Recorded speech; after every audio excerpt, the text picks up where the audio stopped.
আমার শেষ সাক্ষ্য রাবণের প্রধানা মহিষী মন্দোদরী কর্তৃক তাঁর স্বামীর রূপ ও আকৃতির বর্ণনা। স্বামীর মৃত্যু সংবাদ শুনে মন্দোদরী কপালে করাঘাত করতে করতে রণস্থলে এসে কাঁদতে কাঁদতে যে কথাগুলি বলেছিলেন, মহাকবির অনুময় কাব্যময় ভাষায় তা অমর হয়ে আছে। মন্দোদরী রাবণের কুণ্ডল কিরীট শোভিত মুখমণ্ডল এবং সূর্যকিরণে প্রস্ফুটিত পদ্মের মতো সুন্দর কান্তির বর্ণনা করতে করতে বলেছিলেন, হায়, তোমার সুন্দর মুখখানি আজ রামচন্দ্রের বাণে ছিন্ন ভিন্ন হতশ্রী হয়ে পড়ে আছে। কান্তিশ্রী দ্যুতি ভিস্তল্য মিন্দু পদ্ম দিবাকরই কিরীট কুটোজ্জ্বলিতং তাম্রাসাং দীপ্তকুণ্ডলম মদ ব্যাকুল ললক্লাক্ষং ভূত্তা যৎ পানভূমিষু বিবিধ শ্রগ্ধরং চারু বল্গু স্মিত কথং শুভং তদেবাদ্য তবেবং হি ব্রক্তং ন ভ্রাজতে প্রভো রাম সায়ক নির্ভিন্নং রক্তং রুধির বিশ্রবয়। এই শ্লোকেও বাল্মীকি আস্যং অর্থাৎ একটি মুখ এবং ব্রক্তং মানে একটি মাথা, এই দুটি এক বচনান্ত শব্দ প্রয়োগ করে রাবণের যে একটি মুখ ও একটি মাথা ছিল তা চোখে আঙুল দিয়ে দেখিয়ে দিচ্ছেন। এইবার আপনারা বিচার করে দেখুন, কৃত্তিবাস, তুলসীদাস বা পুরাণ বর্ণিত কাহিনী মতে রাবণের 10 মুণ্ড 20 হস্ত 20 লোচন ছিল বলে মনে করবেন, না স্বয়ং বাল্মীকির বর্ণনানুসারে তাকে আমাদের মতোই এক মুখ, এক মাথা এবং 2 হস্ত বিশিষ্ট নরপুঙ্গব বলে মানবেন? অলমিতি। আমার কথা শেষ হতেই মহান্তজি মন্তব্য করলেন, आपने बहुत युक्ति संगत सोचने के लायक बात बताया, इसमें गहरा तथ्य भी है।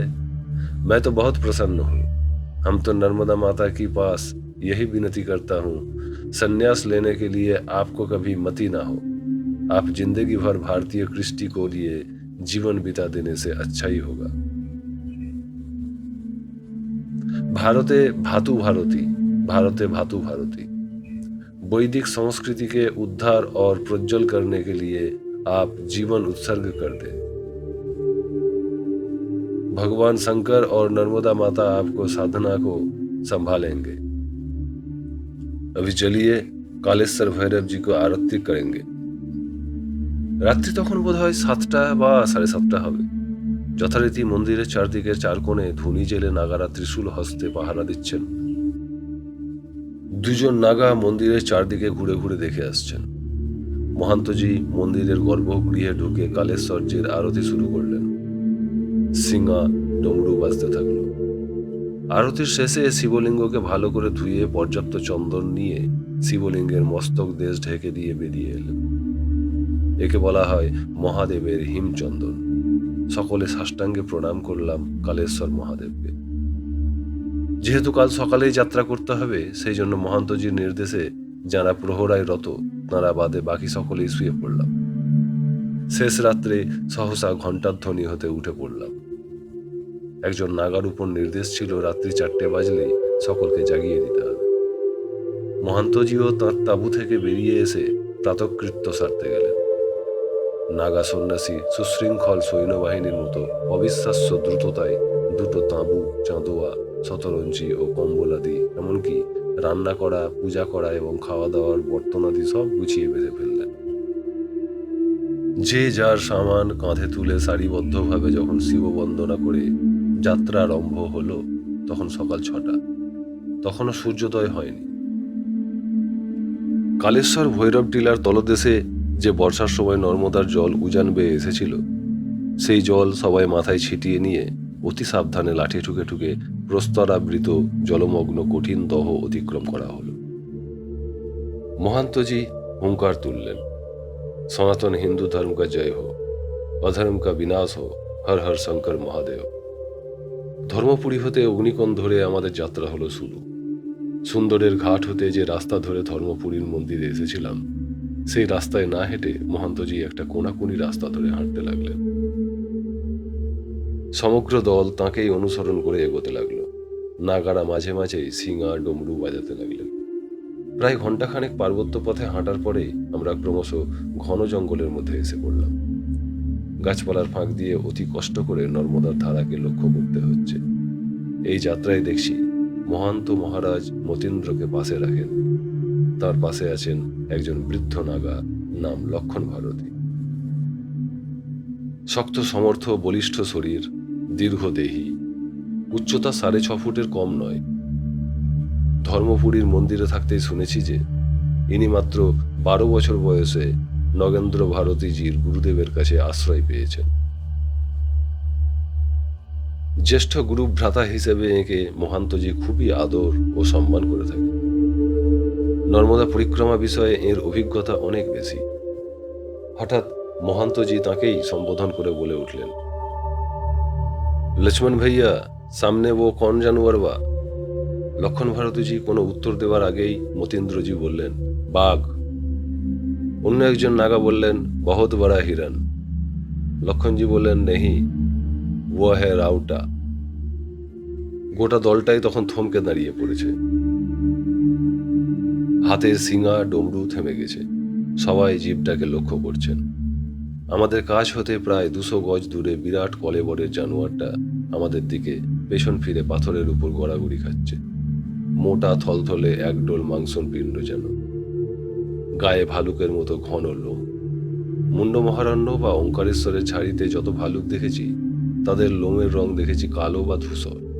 সাদা রঙের ভল্লুকও হয় বলে শুনেছি, কিন্তু এখনো পর্যন্ত চোখে দেখিনি। কিন্তু এই জানোয়ারটার গায়ের লোম দেখছি পিঙ্গল বর্ণের।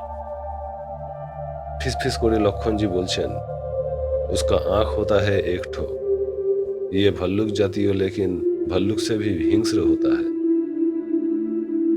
জঙ্গল ভেদ করে যেখানে যেখানে সূর্যরশ্মি পড়েছে, তার লক্ষ্য দেখছি সেই সূর্যরশ্মির উপর। গড়িয়ে গড়িয়ে, কখনো সোজা দাঁড়িয়ে, থপথপ করে হেঁটে, লাফিয়ে যেখানেই একটু আদ্র সূর্যকিরণ দেখতে পাচ্ছে, সেখানেই গিয়ে সে গড়িয়ে পড়ছে। একবারও পিছন ফিরে দেখছে না। ছিটে ফোঁটা সূর্যরশ্মি তার গায়ের উপর যেখানেই পড়ছে, সেখানেই লোমগুলো ঝকমক করে উঠছে। মহান্তজি ঠোঁটে আঙুল দিয়ে দাঁড়িয়ে আছেন, অর্থাৎ পিন ড্রপ সাইলেন্স। রুদ্ধ নিঃশ্বাসে আমরা দাঁড়িয়ে আছি। মিনিট 15 পরে দেখলাম সে আমাদের চলার পথের উপর দিয়েই সামনের দিকে লাফিয়ে লাফিয়ে দৌড়াতে লাগলো। মহান্তজির সঙ্গে আমরাও গুটি গুটি হাঁটতে লাগলাম। প্রায় আধ মাইলটা শান্তিতে হাঁটা গেল। মহান্তজি আবার ঠোঁটে আঙুল ঠেকিয়ে থমকে দাঁড়ালেন। তার অঙ্গুলি সংকেত লক্ষ্য করে সামনের দিকে তাকিয়ে দেখি সেই রাউটাটা আবার সূর্যকিরণ যেখানে একটু বেশি জায়গা জুড়ে পড়েছে, সেখানে গড়াগড়ি খাচ্ছে। কোনো স্টেশনে ট্রেন ছাড়লে ট্রেন প্রথমে যেমন ঘ্যাসট ঘ্যাসট শব্দের সঙ্গে হুস হুস করে, তেমনিভাবে জানোয়ারটার মুখ দিয়ে শব্দ বেরোচ্ছে, ঘ্যাসট ঘ্যাসট, হুস হুস।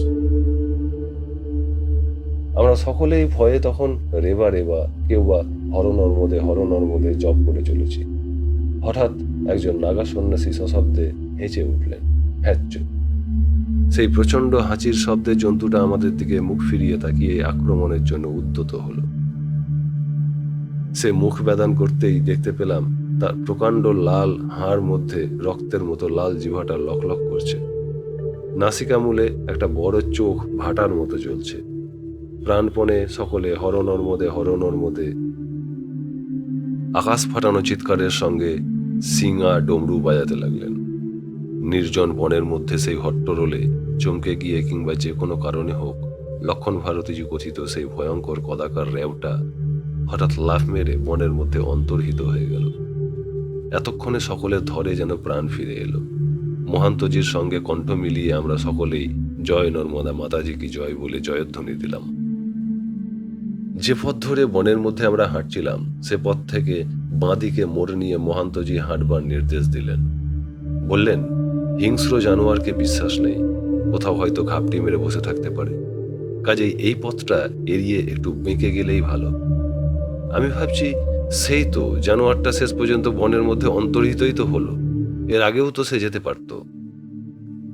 তাহলে আমাদেরকে অনর্থক এতক্ষণ পথের মধ্যে থমকে দাঁড়িয়ে থাকতে হতো না। কেন যে সে গেল না, তা সেই বলতে পারে। পাহাড়ি পথ জোরে হাঁটা যায় না। সদ্য বর্ষা শেষ হয়েছে, ছোট বড় পাথরের চাঙড়গুলো নানা লতা গুল্মে ঢেকে গেছে। মহান্তজি দুবার হোঁচট খেলেন। ভিজে ভিজে শ্যাওলা ধরা চাঙড়গুলো বড় পিছিল হয়ে গেছে। তাই দেখে লক্ষণ ভারতী এবং আরেকজন বলিষ্ঠ দেহধারী নাগা ত্রিশূল ও লাঠি হাতে মহান্তজির সামনে গিয়ে অগ্রদূতের কাজ করতে লাগলেন। এখন গাছের পত্রান্তরাল হতেই অনুমান করতে পারছি রোদ খুব জন্মনে হয়ে উঠেছে। এই বনে কেঁদ গাছই বেশি। আবলুস, পিপল, সেগুন, বেল, সাজা এবং সালাই গাছেরও অভাব নেই। বড় বড় গাছে বুনো মোটা মোটা লতা জড়িয়ে উঠেছে এবং তাতে অজস্র বুনো ফুল ফুটে আছে। এই পথের গম্ভীর সৌন্দর্য বলে বোঝানো যাবে না। প্রায় আরও 2 মাইল হাঁটার পর মা নর্মদাকে স্পষ্ট দেখতে পেলাম। আমরা তাঁর কিনারায় এসে গেছি। বিন্ধ্য পর্বতে যতটুকু চোখে পড়ছে সব দিকেই ঘন বনে ঢাকা। তটরেখা ধরেই আমরা হাঁটছিলাম, কিন্তু বেলা 10টা নাগাদ আমরা এমন জায়গায় এসে ঠেক খেলুম যে আর তট ধরে এগুলো অসম্ভব। কেননা এবছর অতিরিক্ত বর্ষার জন্য নর্মদার জল উছলে তটরেখার কিছু অংশ প্লাবিত করেছিল। সেই জল এখনো সম্পূর্ণ শুকোয়নি। তাই আবার ডান দিকে আমাদেরকে ঘন বনের মধ্যে ঢুকতে হলো। আমরা বনে ঢুকে ক্রমে এমন একটা উঁচু জায়গায় উঠে এলাম যে আমরা আমাদের সামনে সাপের মতো আঁকাবাঁকা সমস্ত পথটা দেখতে পাচ্ছি।